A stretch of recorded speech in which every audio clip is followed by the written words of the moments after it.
She is not a diversity hire. She literally is the lore. She's been the most important off-screen character for the past decade. Yeah, that's right. Go straight to the comments. That's what I know you want to do, you little gremlin, you little rage baiter, little evil person. But you know what? That's what the purpose of this video is, to target you, because I know that you aren't even going to play God of War. That's the best part. Everybody who's talking all this nonsense about the game never were going to buy it and are definitely not going to buy it now. And frankly, it is what it is. So unless you've been living under a rock, you would know that God of War just announced its most ambitious project yet. It's going to allow us to be able to have access to every single god in the known and unknown universe. A massive expanse increase we've never seen before in God of War, and Twitter absolutely lost its mind. So unfortunately, we're not going to be going over the 15 minutes of raw and uncut gameplay. Instead, we're going to be doing an autopsy on what we just witnessed, the entire social media breakdown, and why, frankly, everybody in the world are just a rage baiter craving for attention, and we're the only ones that are real left, the ones like you that are still watching right now because you have some shred of dignity and ounce of self-respect for yourself. The other guys, well, they're still in the comments section just pounding away. So today we're going to be doing a full autopsy of, unfortunately, not the 15-minute gameplay that was actually good, instead how social media reacted. We're going after the grifters, the people who are hating on Alanah Pearce for absolutely no reason, that are saying the voice actor we made uglier for some odd reason, how the creator decided to hate the game and totally not watch the full clip that would give you a lot more context, because why would you do that? Why would you fact check anything anymore? I mean, who does that? But without further ado, let's strap in and rip right into this. So, super mega TLDR. In God of War, you play as a main character named Kratos, who is quite literally the God of War. Unironically, he's actually a white-faced black guy, which it doesn't really fit agendas, so we don't get to make that joke very often, but I digress. His wife is a lady named Faye. She is currently the person who foresaw Ragnarok, one of the most critical events in the game's history. And guess what? Now you get to play her. Well, I guess maybe I thought they did that because she's a woman and they need to include women, but she actually, it makes sense, so I don't know, that logic immediately falls flat for me. So as her, you're going to be navigating a new afterworld realm called the Everywin. You're going to be fighting Egyptian gods, Tibetan deities, and a whole lot more. It's played by Deborah Ann Woll, and then you're also going to get to see Jack Quaid, who's going to be this crazy sphere or like cubicle shiny box object thing. And hey, I know there's a lot of haters out there, especially when you see the images of this thing, but personally, I think it's pretty cool. I think it's quite funny and adorable, and it kind of gives me like old Portal or Destiny vibes. So I don't hate this until I see it, but clearly the internet obviously does. And frankly, the game looks stunning. The combat is very different. It's a lot more acrobatic and fast-paced, and not like Kratos at all, which is something you probably want if you want this game to continue and flourish in the future. Not only that, but the cast of villains could be crazy robust and deep, because it literally could be anyone who has ever died in seemingly any universe, which is also pretty rad.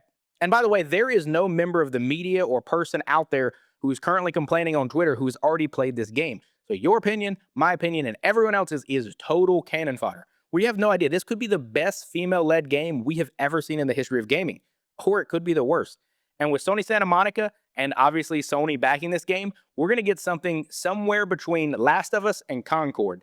I think it's going to be a little closer to Last of Us personally, but hey, it could be anywhere in that spectrum. This is insane, it's bold, and it's exactly the kind of crazy swing a lot of us wanted this franchise to take. And frankly, they've already done it once in 2018, and they pulled it off. The initial set of God of War up to 3 was a really, really good game. But how would you transition that into a modern era? Well, we got God of War 2018, and it absolutely slayed out. So you would assume this is probably going to do the same thing, right? Well, the internet said no. Not just no, but hell no. Before we get into the 3 pillars of how this is, I just want to take you on a tour of the internet. I feel like a nature documentary person out here because, crikey, there are some idiots on the internet. Let's just hop into these tweets and just rip through them real quick. This is unimaginably bad. Let's start here. The most testosterone-fueled male franchise starring a buff, bald man has been turned over to a woman. Dude, God of War 2018 is literally about a man being vulnerable and trying to how to understand better to relate to his kid. He's literally going through the ringer. It is an emotional roller coaster about a man who used to be violent is now no longer trying to be that. So if you're worried about some buff, bravado, brazen guy, clearly you didn't play the first game, because that guy didn't like that version of himself. Next up, I can smell the comments coming because there's a woman main character. I mean, you're here, so I suppose that's probably what the smell is. That's really all I got for you. There's a ton more tweets, but I went on to NeoGAF, and this is for sure my personal favorite, where someone said, and I'm reading this verbatim, "Bring on the titties," a thread about a God of War game featuring a dead giant warrior narrative in the divine afterlife. These two things are so far apart in relevance that the light from one would take 1,000 years to reach the other. I don't know how you're this creative, frankly. Like that is just impressive. Another guy called this a negative IQ game, which, I think is quite impressive for somebody to come to that conclusion off of a near 20-minute gameplay trailer that they saw on the internet for free while coming home from their job huffing fumes at a gas station all day. But hey, you know what? That man's probably a genius. And then lastly, we have this person here who's saying that the cube is a little Disney character. Let's be real, this is a franchise where Kratos has quite literally ripped eyeballs out of the sockets of titans, gods, and who knows what else. And now we're comparing it to Disney? That's wild. All right, for the first pillar, let's hop into the character model nonsense where everybody just thinks they somehow took this actress and just intentionally made her look uglier. Deborah Ann Woll is a famous actor inside of Daredevil and True Blood. And if she was not okay with this or they made her look far, far worse, I don't think she would have wanted to continue to be the voice actor or mocap or work with the studio at all. And clearly she did, so clearly she's okay with it. Also, let's think about the fact that Faye is quite literally dead. Not only the fact that this is a video game, so the capturing and times when she's fighting demons and monsters and the dirt and grime and everything else probably aren't the most favorable images. So it is what it is. Look, she's not posting for the cover of Vogue magazine here, and the images that are circulating currently are taken from a single frame, from a single segment, from a single shot inside of this specific little gameplay system that we got going on here.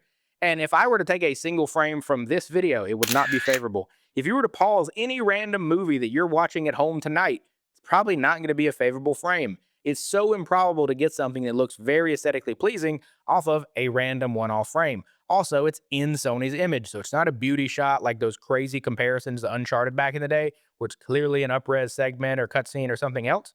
This is a in-engine thing, so it's who cares about the graphics, so to say. It's weird that we're nitpicking a woman's level of attractiveness in this, I guess.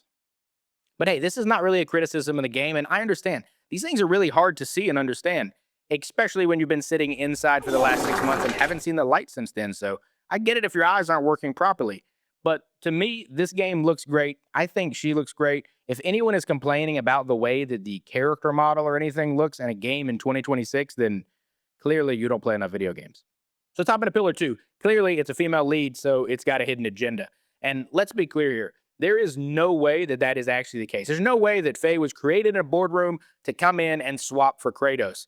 Because let's be honest, if you look at this franchise for the entire Norse saga since 2018 moving forward, every universe that Kratos went through, she was technically there. Every axe swing, every piece of it, we were all curious where she came from. Sure, she might have died at the beginning, but she literally gave him the Leviathan axe. She raised their son. This is a massive character that is, frankly, a backbone pillar of this franchise at this point, at least the Norse portion of it.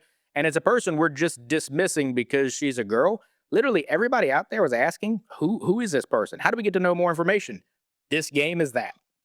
Look, she is not a diversity hire. She literally is the lore. She's been the most important off-screen character for the past decade. And can we talk about the actual fear underneath all of this? I understand it. It's a scary moment for you. You're starting to panic because your fun is getting taken away. Your fun of having a guy with chains and axes just mindlessly beat the crap out of stuff. And that's hard for your little coconut brain to understand. And I get it. That's a scary thing that we're going to take that from you. This is all a remarkable perspective because in the past two games, Kratos has showed us the ability to be vulnerable, for somebody to be fragile and frail, a grown man cry and try to understand his trajectory in life and how it changes as he ages and evolves.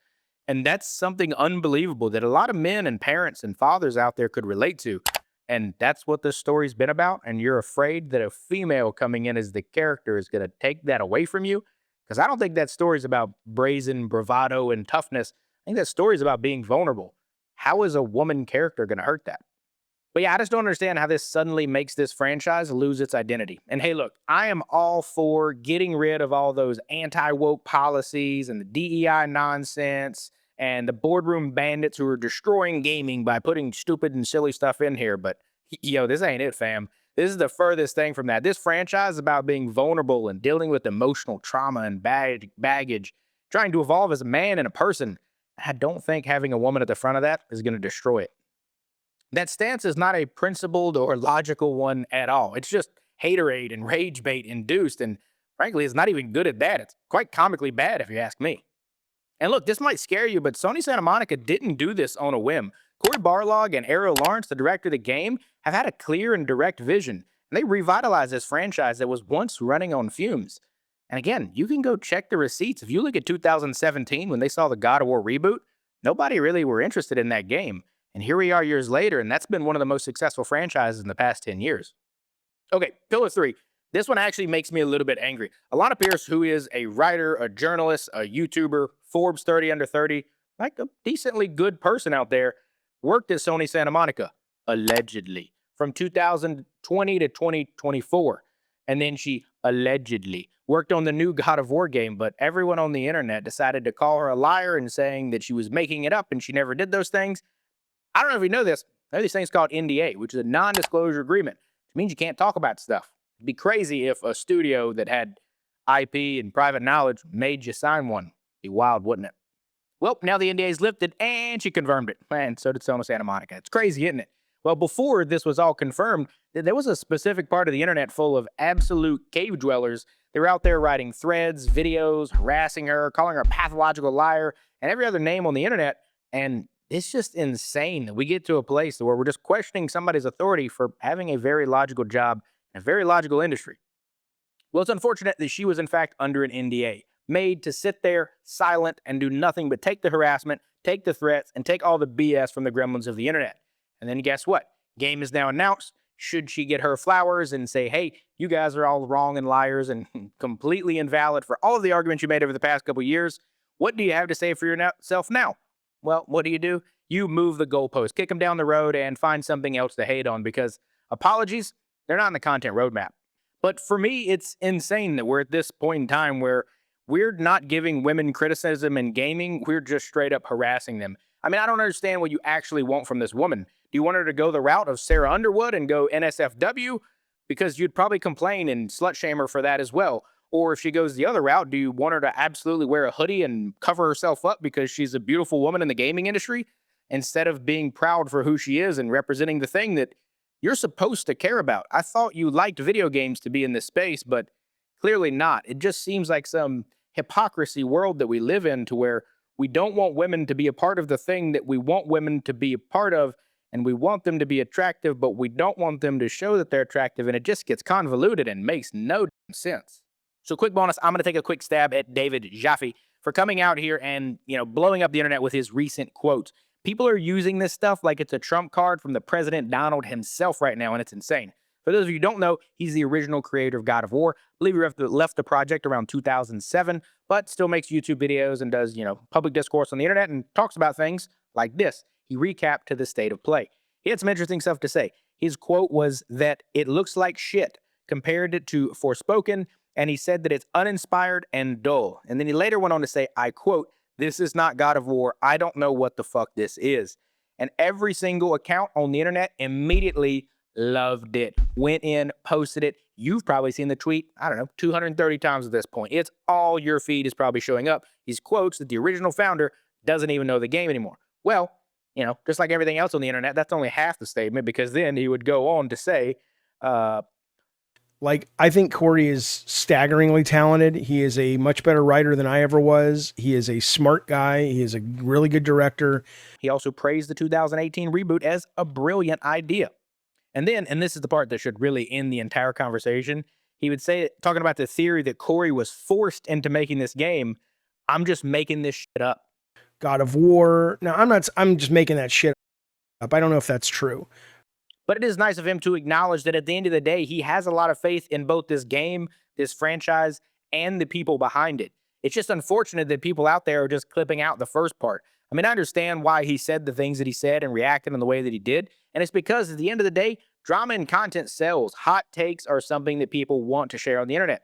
Clearly, his hot takes all got shared because nobody wanted to stay around and watch the second half of the clips. But let's be clear, that's not discourse, that's editing in bad faith. Look, there's a new God of War, and it's going to be led by Deborah Ann Woll. And some of you just can't handle that. Not only that, it's been written in part by a woman who's been harassed over the internet for the past couple years. We have Ariel Lawrence and Cory Barlog, who are steering this ship, even to the chagrin of the former executive who created the franchise. And we're going to be fighting Egyptian gods, Tibetan deities, and a whole lot more in a new and unique combat system. And the people right now that are complaining the loudest are the ones that are probably never going to pick it up. And for the writers and the reviewers out there who are currently sitting silent saying nothing about this game, well, when the game comes out and it sweeps the award shows, they're going to be the ones silent saying that they were cautiously optimistic about this game. And I haven't seen their tweets yet, so I'm calling bullshit. Look, if you're excited to play God of War, drop a comment down below and let me know why. We have to be louder than the noise of the haters out there because we all know there is a lot of them. My name's Dylan. This is the actual gaming news where we actually talk about gaming news in an unbiased, unprovoked manner. If you want to see more content like this, feel free to subscribe and then let me know down in the comments if there's anything else you want us to talk about. Other than that, see you in the next one. Peace out.